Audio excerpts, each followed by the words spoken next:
Почти 2 миллиарда рублей направлено в Татарстане на страхование от несчастных случаев. Об этом сегодня сообщили на заседании итоговой коллегии регионального отделения фонда соцстраха.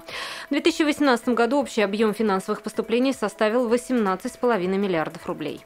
Резкий скачок по гриппу и ОРВИ. За новогодние праздники в Татарстане заболели больше 6 тысяч человек. Всего за неделю заболеваемость выросла вдвое. Медики советуют не паниковать, показатели во многом ниже эпидемического порога.